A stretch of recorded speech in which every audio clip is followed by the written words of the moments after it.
Kada ku manta ku danna subscribe da alamar ƙararrawa domin samun sababbin shirye-shiryenmu da muke gabatarwa a kullum.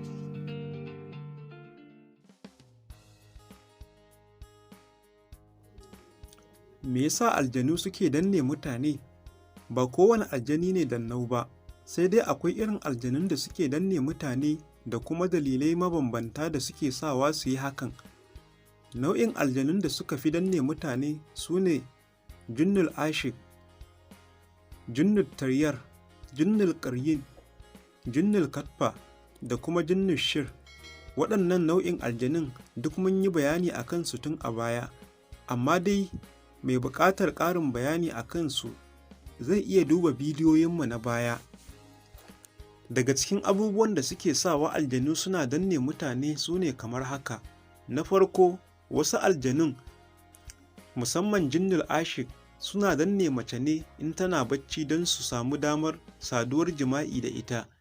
A irin wannan hali ne mace za ta ga gardi ya danne ta, ya shaƙe mata baki yana saduwa da ita, kuma in ya gama ya tafi sai ta ga jikinta ya ɓaci da maniyyi.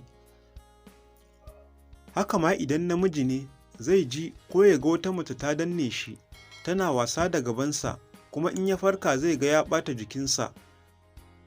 Na biyu, aljani yakan danne mutum ne don ya samu damar zuba masa guba a jikinsa.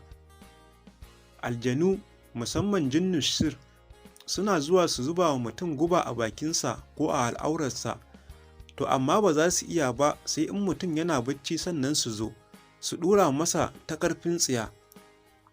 Na uku, akwai aljanu masu danne mutum don su cire masa wani abu daga jikinsa.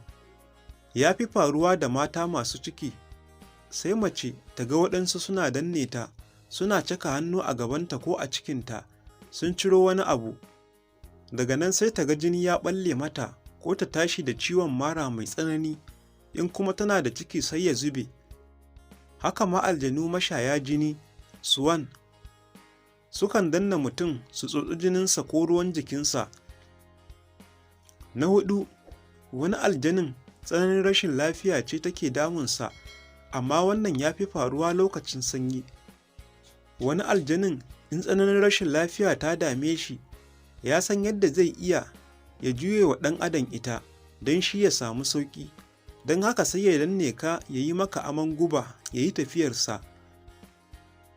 Na biyar, haka kuma idan aljaninka baya so ka tashi da wuri don aikata wani aiki, to zai zo ya danne ka ya shaƙe ka.